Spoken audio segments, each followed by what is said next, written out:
Hello, and thank you for joining us. My name is Nathaniel Bamey. I use he, him, his pronouns, and I've been working with veterans and service members in crises since 2012, managing and developing programs and providing direct services to veterans and their families in Portland, Seattle, and most recently Los Angeles. I currently serve as the Oregon Department of Veterans Affairs LGBTQ Veterans Coordinator. In this first of its kind position, I work across the state with veterans and their families and a variety of veteran and LGBTQ serving organizations to provide a host of services, including military records corrections, connection with state and federal benefits, development and sustainment of an LGBTQ veteran community, and comprehensive program development for this brand new program. I have served over 17 years in the U.S. Air Force in various components, deployed to Iraq in support of Operation Iraqi Freedom, and continued to serve in the Portland Air National Guard. For most of my military career, as a gay cisgender man, I served in silence, fearing that years of blood, sweat, and tears would be lost due solely to my sexuality. I am proud of Oregon and this work, and I'm very honored and privileged to work for my fellow LGBTQ veterans in the state. In Oregon, we have long recognized the unique needs of the LGBTQ community and have made purposeful steps towards that. Aside from my role, and as many of you I'm sure are aware, Oregon has been a trailblazer when it comes to the LGBTQ community. We are the first state to have an open LGBTQ state Supreme Court justice, the first state to have an open LGBTQ Speaker of the House, the first state to have an open elected LGBTQ governor, and the first state to recognize its residents' right to identify as non-binary on their state IDs. This documentary is merely one more facet of that work. Breaking the Silence represents the culmination of an incredible amount of time and hard work with TruePath Consulting Northwest. It's truly been a labor of love. To our knowledge, this is the first time a full-length documentary has given voice to LGBTQ veterans and service members and provided them a space to tell their stories. I am truly in awe of these folks joining us in this film and all those who serve their nation, especially when many were told they weren't wanted based solely on their sexuality or gender identity or expression. This film also represents a beginning, a call to action, if you will, to ensure that all who honorably served our nation have full and equal access to their rightfully earned benefits.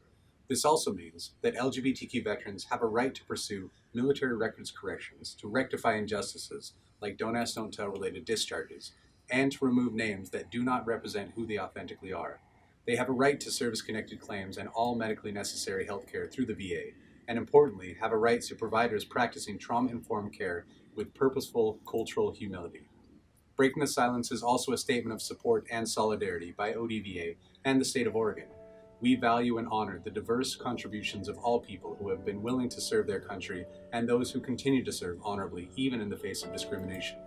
Unequivocally, we proudly stand behind and are ready to support all service members and veterans who serve with honor, regardless of sex, race, religion, color, sexual orientation, gender identity or expression, national origin, or immigration status, and we will continue to do so.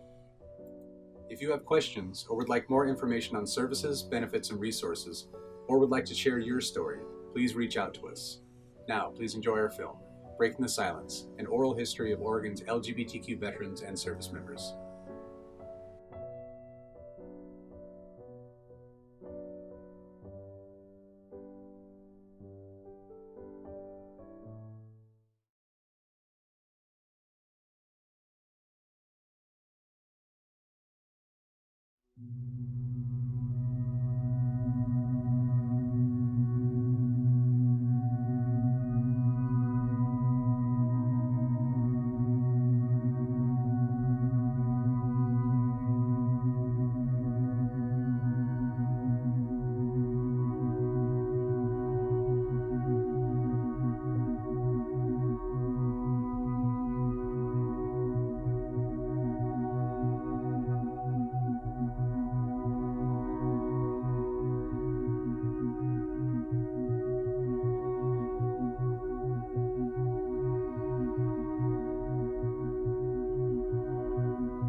My name's Linda Campbell.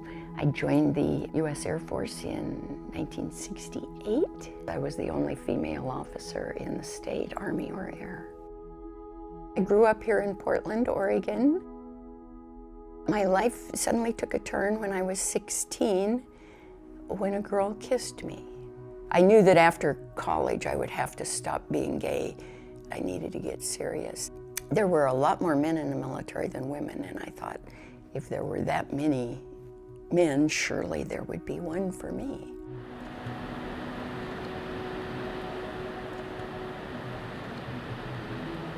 I'm Geraldine O'Brien. I served in both the Army and the Coast Guard for a total of 23 years. I think I was about 5 years old when my father first caught me wearing my sister's clothes. And the big thing I remember from that was not to get caught again. I didn't know exactly why I did it. It's just not something you knew about in Oklahoma. I felt like I wanted to put all that behind me. And I felt like joining the Army was the giant purge. My name is Monica Ham, and I was a personnel officer in the United States Air Force, promoted to the rank of captain. I served as an officer in the United States Coast Guard. I feel like when I showed up in my military day, I had to hide a huge part of me, the confident, proud, lesbian, Monica Ham that I bring everywhere else I go, but I wasn't able to bring all of me to work every day. Who knows what I could have achieved in the military if I had been allowed to serve openly as a lesbian. My name's Landon Shemek. I am a sergeant in the Army Reserves, and I've served a little over 6 years now. Coming out for me was a three-stage process. At first I thought I was bisexual, then I thought I was lesbian, and then I discovered who I truly was actually not a woman at all. It was a male, and so transgender. So I came out 3 different times, and each time you'd think it would get easier, and it just got harder. My name is Lindsay Earl Polk. I joined the military the 9th of December of 1979 in Seattle, Washington. The official title of what I did in the military, the Navy, was a mess specialist, i.e. I was a cook. I was homeless and on my ass. I joined drunk. There was no great love for this country. There was no, my back was up against the wall.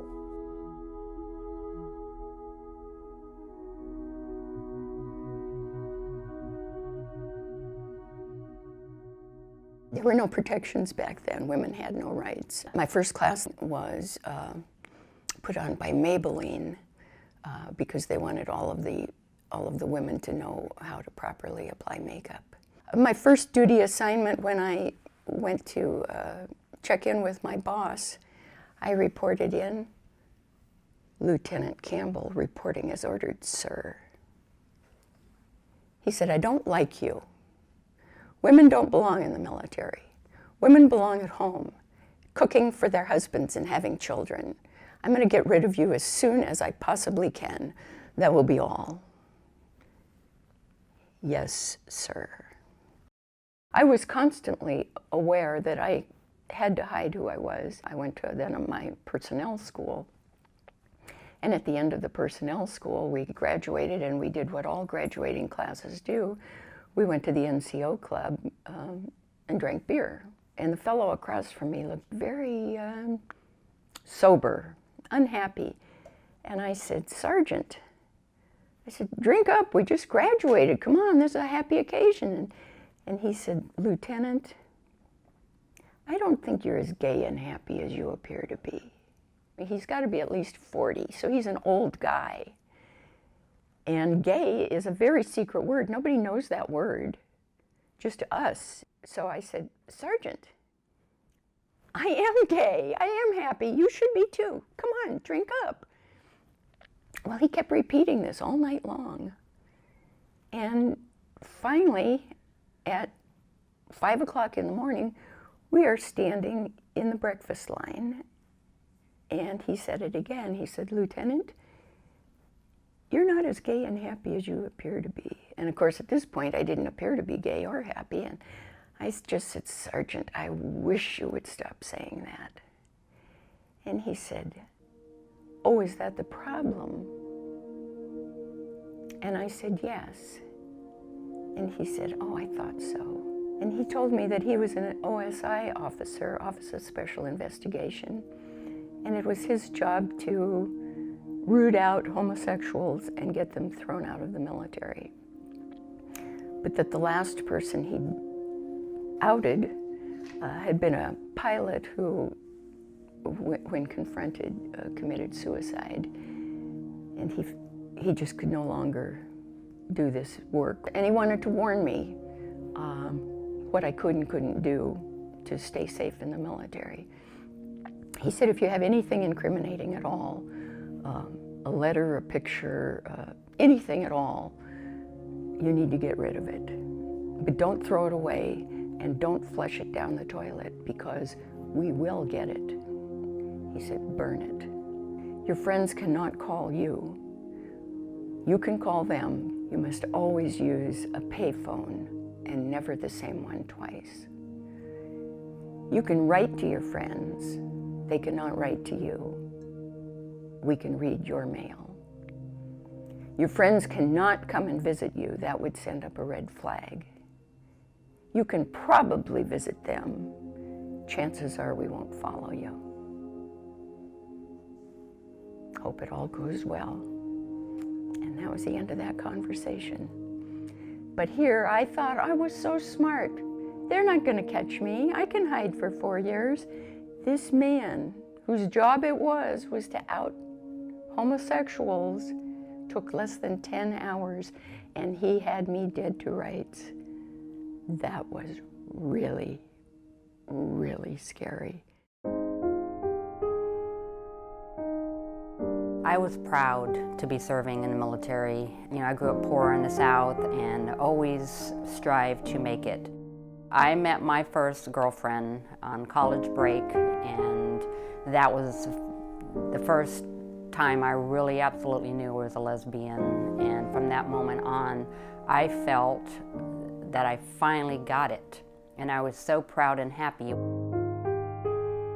At that same time, I was actually investigated for being gay in ROTC in college. I was asked officially, are you a lesbian? You realize you cannot be. My whole future flashed in front of me, and I felt like it could have been over, and the only way I knew to handle it was to deny. I denied being gay for the first time officially at age 21.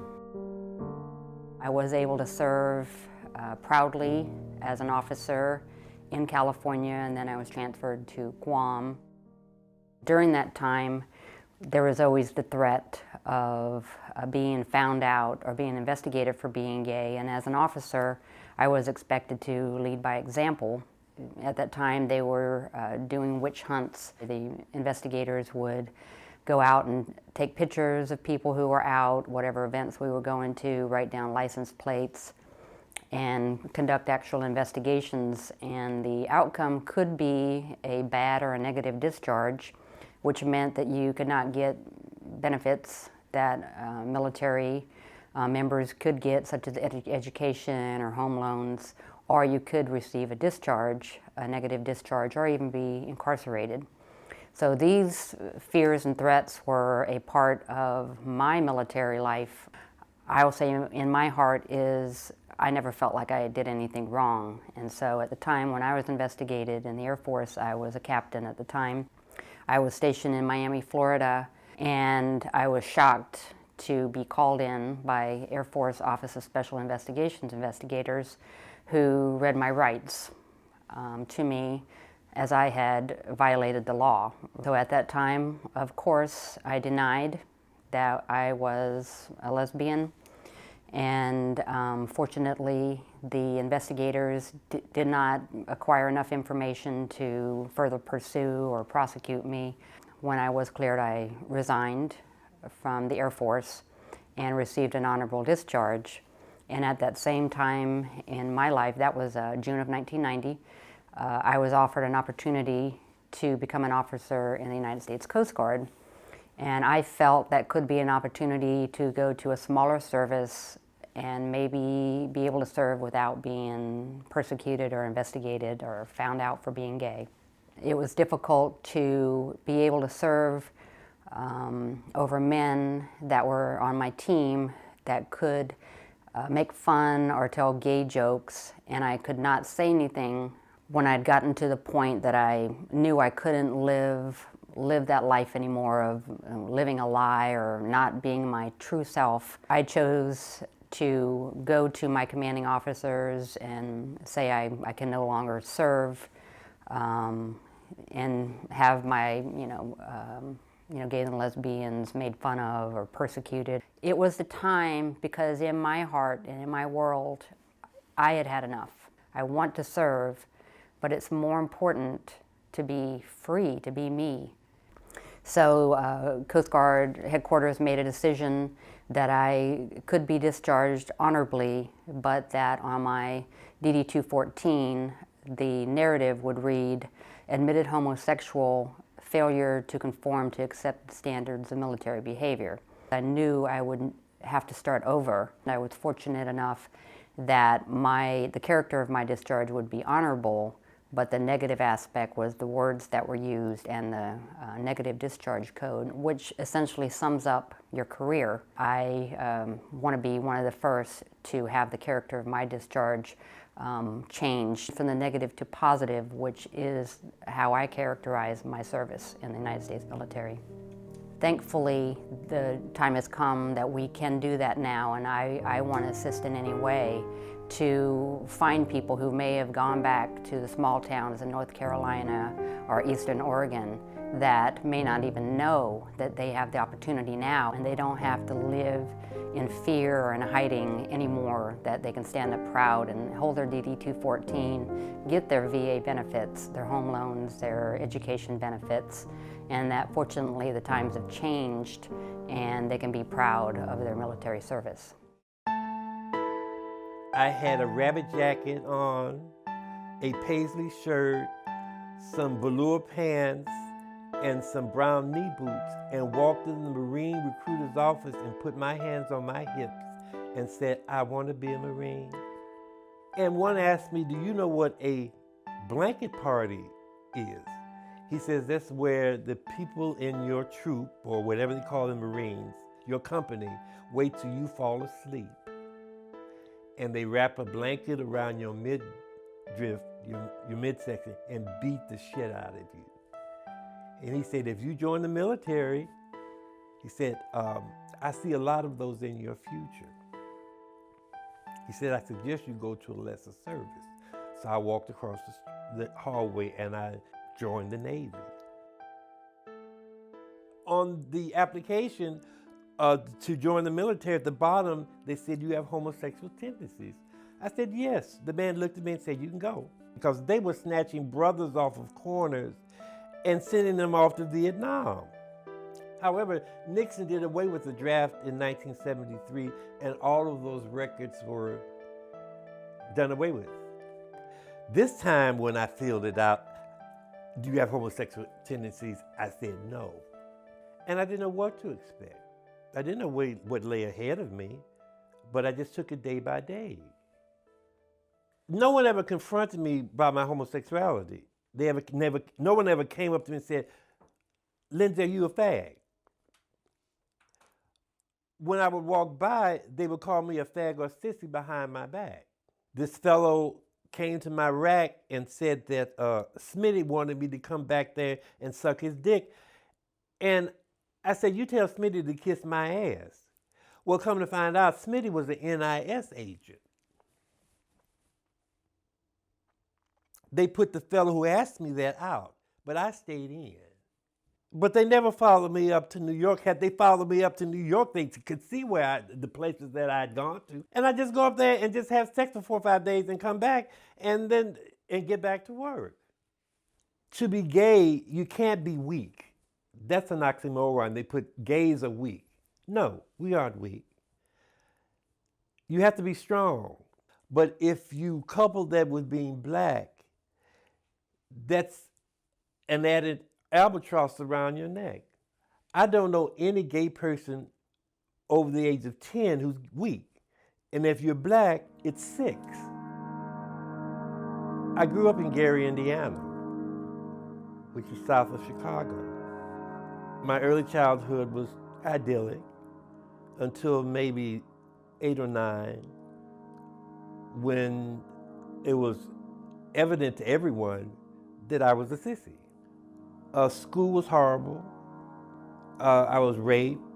I was beaten. I couldn't worry about good grades. I was worried about how to stay alive. When school was out at 3:20 in the afternoon, at 3 o'clock, I'm figuring out what escape route am I going to take to get home. I was a fag. Anything bad that happened to me should have happened. I was beaten in front of my daddy. And I crawled up the steps and Daddy closed the door on me. And that's when I finally realized that I was in this all by myself. When my daddy found out I was gay, he found some naked pictures of men under my mattress. He told me that I would live to be 40. Cortisol ran through my veins for years. My daddy hated what I was. And I'm lucky I came out of it alive. But in 2001, our last conversation we had before Alzheimer's had begun to take its toll, he looked at me, he said, "Lindsey," I said, "What, Daddy?" He said, "You know, you survived the flood." I said, "Daddy, you're right. I would."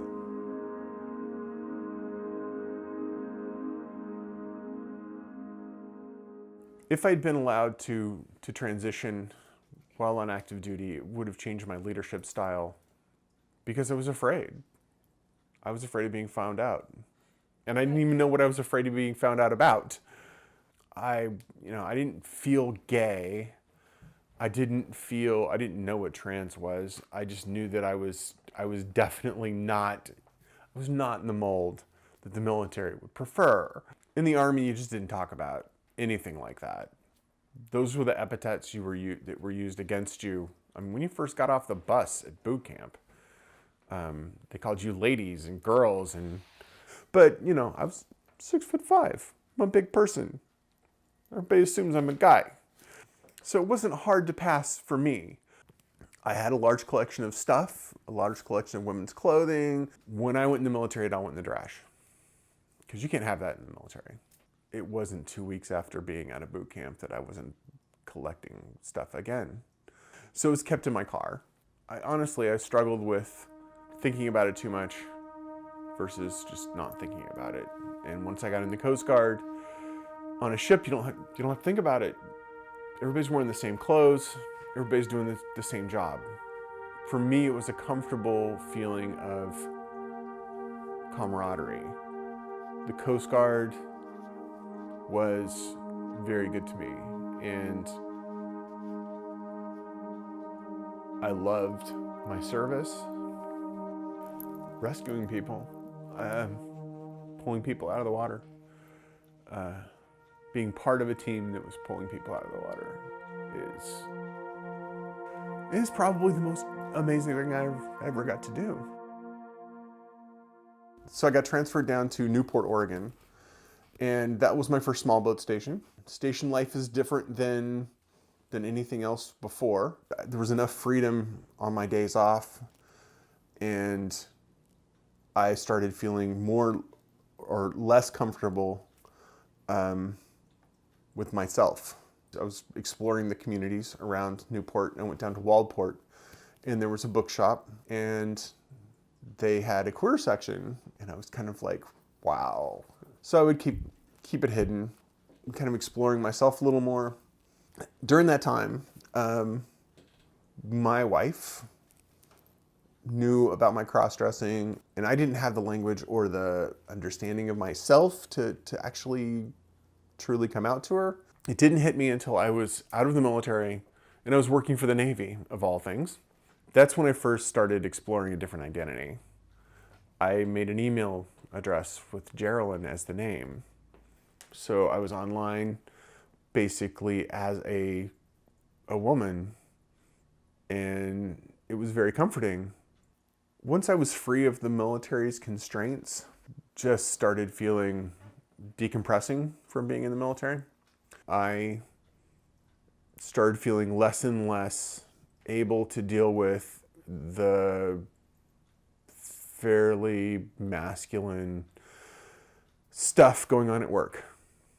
It was a ship without any women on it. There was a lot of misogyny, and it was much more oppressive. I had really funky ideas about how to fit my leadership into my identity. I felt very strongly that we had to maintain discipline and we had to do what we were told, but I also felt very strongly about being fair and making sure that we were inclusive. So I reached out to a therapist and started talking to a therapist, and within, I think, the second visit, I had shaved my beard and was talking about hormones, and it just felt right. It was like, holy crap, this is what I've been missing. So I quit my job, moved back to Astoria, and started working at the Maritime Museum, and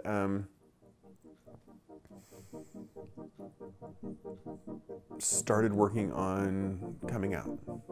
I retired in November of 2009, and I came out to my wife in September of 2012. I was really freaking out that I was going to lose, well, everybody. So I was really pleasantly surprised when I didn't lose everybody. When I first moved back to Astoria, there was a transgender support group. We do parties. We did our first Pride last year. During my service, I felt pretty isolated from the LGBT community and from support. When I signed the paperwork for the military, Don't Ask, Don't Tell was still in effect, so I had to sign that slip of paper saying, you know, I will not partake in any homosexual activity. Now we're allowing transgender people to serve in all the branches of the military, and that is huge for me. I decided to join the military because when I was 19 years old and going to community college, I finally came out as trans, and coming from that, you know, Catholic background, I got kicked out and I didn't want to be homeless. The night that I had shared with them that I was transgender, it was the same night that I had gotten in trouble for having my girlfriend over Valentine's Day weekend when they weren't home.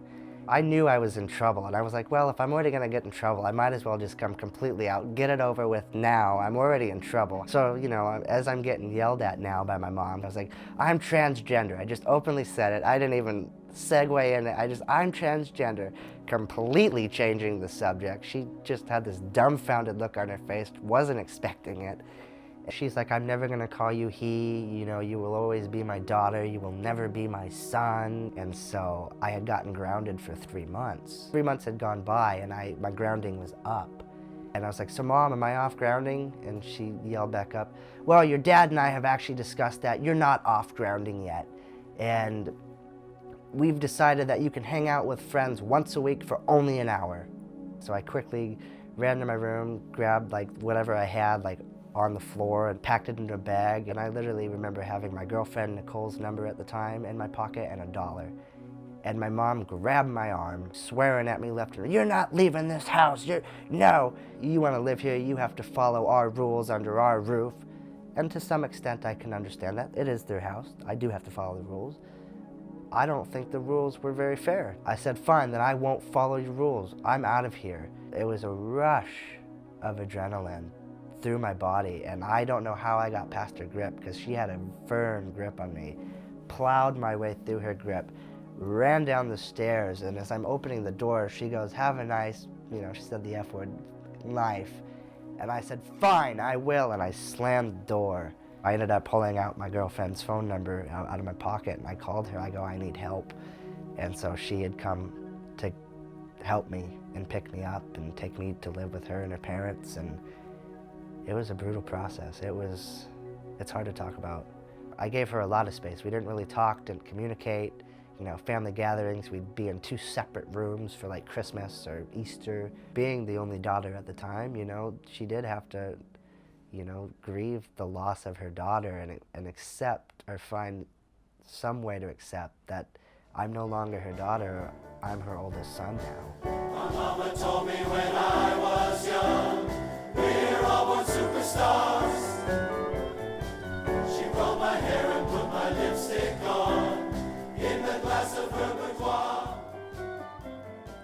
2 years ago, Christmas morning, she finally called me her son, and my jaw about hit the floor. I was like, wow, she finally called me her son, and she's called me her son, and he and Landon ever since. For the first time when I was recovering from top surgery, they finally asked me, oh, when's your next show? We'd love to come see you. And I kind of, when my mom called me Landon for the first time, it was that same reaction, like, did they both just say they wanted to come see me with the Portland game? And that's never happened. Baby, I was born this way. Baby, I was born this way. Born this way. Ooh, there ain't no other way. Baby, I was born this way. Right track. Baby, I was born this way. Don't be a drag, just be a queen. Don't be a drag, just be a queen. Don't be a drag, just be a queen. Don't be. Give yourself prudence. I had this incident happen to me in my unit last April of 2016. I had to out myself to my entire chain of command for this problem to get resolved. I had a higher up officer who's way higher on the food chain than I am barge in the locker room as I'm taping, pointing her finger at me, you're transgender, aren't you? And screaming and yelling at me. And there was other people who I didn't know in this locker room. And I'm, you know, right away snapped to the position of attention. I couldn't find any words to come out of my mouth. I mean, words were failing me. I was like, yes, ma'am. I am. Yes, I am transgendered. And she goes, I regret to inform you, under the equal opportunity policy that the military has, gender identity and gender expression are not covered. I need to ask you to leave this locker room right now, and you need to go talk to your equal opportunity representative. And so she followed me. I can feel her breathing down the back of my neck until I left that locker room. In April, the policy, it wasn't in effect yet. So I was, you know, walking on eggshells, knowing I could get kicked out of the Army for this. And I went back upstairs to my unit, and I'm in tears at this point. I'm so shaken up, I'm crying. My chaplain sees me, and she was like, are you okay, Sergeant Shemek? So I told her what had just happened, and she told our first sergeant, told our commander, told our brigade commander, and it just went all the way up, you know, chain of command. After I told them what happened, they're like, Sergeant Shemek, you were in the right here. You know, you were following policy, because currently, like I said, policy is I still do have to identify as a female. So using the female restrooms, barracks, uniforms. And so my unit was basically reassuring me, you were in the right, she was in the wrong, and because you're a squared away soldier, we're gonna stand behind you, even as a trans member.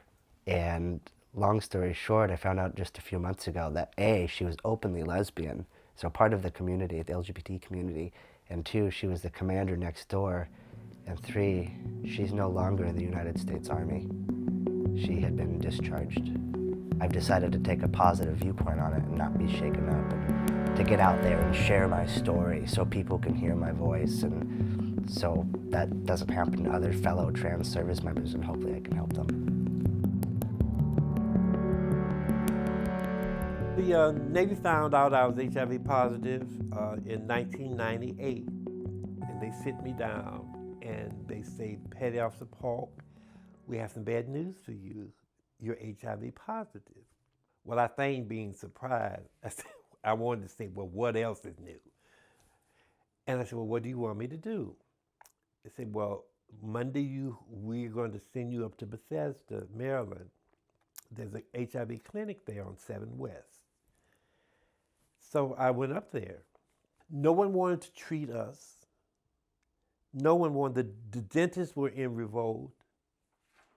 I had a doctor come in examining me, and he's repeating scriptures, the wages of sin is death, and all this type of bullshit. A lot of us had only lived 2 years. And I met people with no T cells, 4 T cells, 50 T cells. However, when I came in, my T cell count was 1,100, well above normal, and it went up to 1,300. My last 6 months at Great Lakes, I was just there. They took me off assignments. I didn't have a job. They didn't know what to do with me, so they just let me go. They said, well, we will retire you because you only have 2 years to live. I guess people didn't want to work with us because, I got to the point where I'm HIV positive. I'm a black sissy. Who cares? Bring it on. Ostracize me? I made up the word. I was confronted with death. I was 38 years old. You're going to die. That was the frame from everyone, and a lot of us were dying. We're dying. I just closed up shop. And I became addicted to drugs on June 17th of 2000. And even though I had no place to go, I still wanted to use. And I come up here to Portland. It was a God shot. A friend let me stay in his home until I found this apartment and went to school. And then I began to work on myself. I was so full of hate and anger. I hated white folk, what they had done to me. I had to let go of all that hatred and anger and bitterness. That was an evolution. I stopped physically using drugs the 3rd of October of 2008. I just let go. For me, the war is over, if there ever was one. The war is over. The way I think is not the way I thought 10 years ago. I found it very difficult to take the uniform off. I liked serving my country, as difficult and painful as it had been. I never did find the man I was looking for, but at least I gave it a good try. And it proved to me that I could not find a man, that was not within me. And I came to accept that while I was in the military. I was married to my wife, Nancy. We were together 18 years before. She had metastatic breast cancer for 12 years, and she passed away in Christmas 2012. When my mom died, Dad was absolutely devastated. We went to the funeral home, and the gentleman said, "Mr. Campbell, did you serve in the military?" And Dad said, "Yes." He said, I was in the Army for 18 months during World War II. And he said, "Well, Mr. Campbell, if you would like, your country would like to provide you a gravesite at the Willamette National Cemetery. Your wife Joyce will be buried there, and there will be a headstone, and it will say, Staff Sergeant Gordon Campbell, wife Joyce Campbell, and then whatever words you would like." And Dad said, "Together forever." And his eyes just lit up. He was so proud and happy that his country would do this for him and that he could do this for her. And that's what we did. And I was, my brothers and I were overjoyed because, this was giving Dad some peace and some joy and some closure. And at the same time, I felt empty and angry because I was married too. And I'd served my country too, not for 18 months, but for 25 years. And my wife and I could not be buried there. Knowing that Nancy was sick and was going to die, by chance, I had a telephone call with Secretary of Labor, Brad Avakian, who was also the highest-ranking civil rights representative in the state of Oregon. And in our conversation, I told him how angry I was. I said, "I want to be buried up there with my wife like Mom and Dad." And he said, "Linda, if you really want to do this, put in the application, but don't send it directly to Washington, D.C. Send it to me, and I'll put a cover letter on it, and we'll send it in." So it started in May. Nancy died in December. Finally, in February of 2013, Commissioner Vakian called and he said, I don't think they're going to answer us. I've got some paperwork here in front of me, and if I sign it, the state of Oregon will be suing the federal government on your behalf. Because in the state of Oregon, everyone is treated equally, and you are not being treated equally. If they will not provide you this honor, the next step will be going to the Supreme Court. He said, so do you want me to sign the letter, or this lawsuit? And I said, yes, I do. We waited 2 weeks, and toward the end of that 2 weeks, I got a phone call from the woman in charge of military burials for the country, and she told me that we'd been approved. And I just fell on my knees.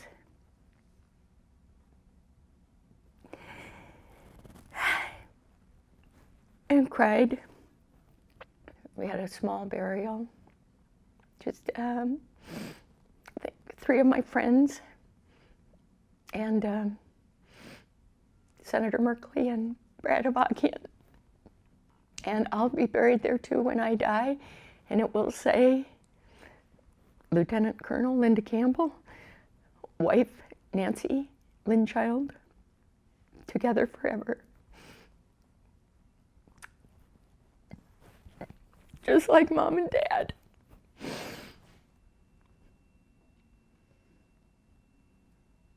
In Oregon, we're all treated equally, and we will be.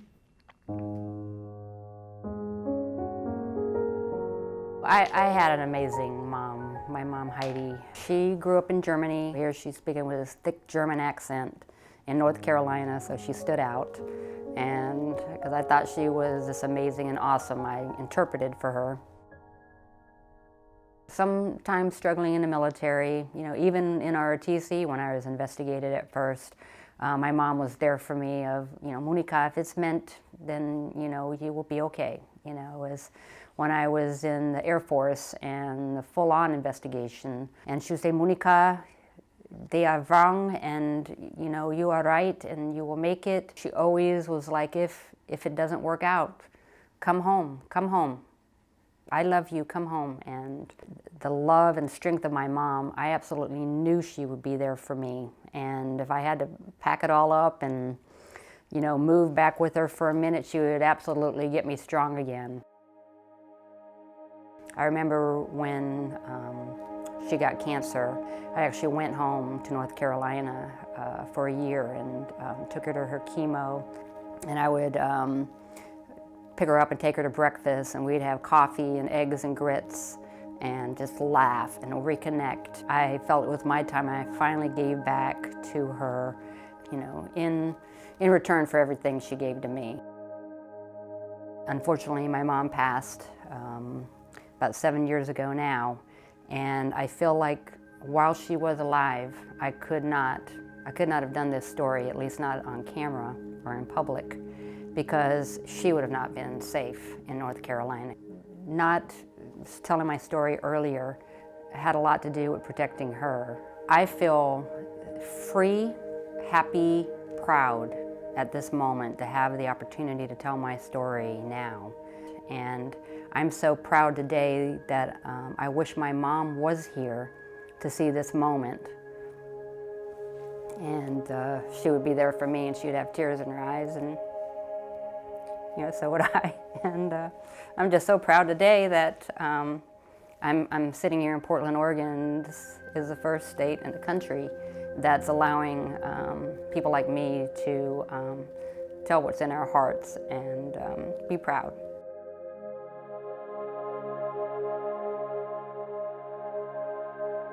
I had the distinct honor and privilege of going out to dinner one night with the first person in U.S. history, the first out gay person ever to be promoted to the rank of general. Her name is General Tammy Smith. She's an Oregonian, by the way. I said, what do you like best about being a general? She says, You know, the best thing in it is so much fun. She says, I have these coins in my pocket. And whenever I see a soldier do something that's, you know, really incredible, she says, I go over to that person and I pull this coin out of my pocket and I say, you know, thank you for what you've just done. That was really a great service. She says, I happen to have one right here in my pocket. She said, I was planning to present it today to Lieutenant Colonel Linda Campbell for your many years of outstanding service.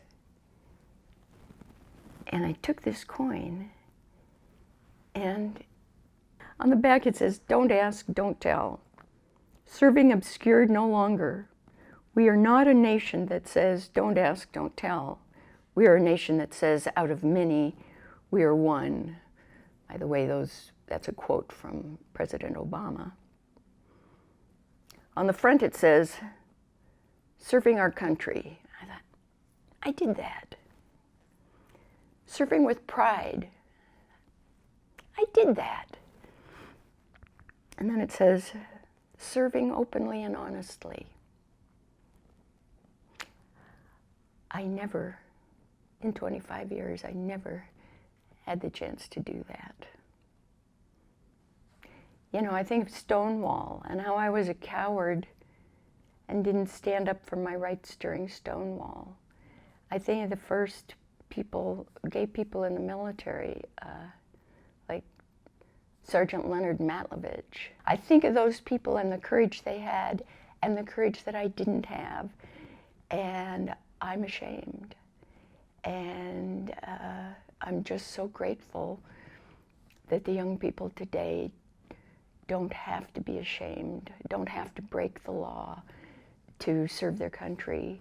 I'm pleased to be doing this video so that they know something of their history, because our history is not told. You don't see this in any history books, and the military certainly doesn't talk about it. I was very excited about the ban being ended. I advocated for ending the ban on transgender service. What I would tell people who are serving right now is you're not alone. I would tell them to be very strong and be very cognizant of what it is they want out of their career and be ready to fight for it. Because even if the new regulations stay in place, the military is not transliterate, and it's going to take a long time. And it is still kind of a gray area, because what's going on with the policy, from what I understand now, is from last July 2016 to July 2017. That's kind of where they have to make all the decisions of what bathrooms, barracks, uniforms trans service members will have to wear. They have a year to figure that out, which leaves me in a gray area. By standards and policy, right now, they're still supposed to call me she and her.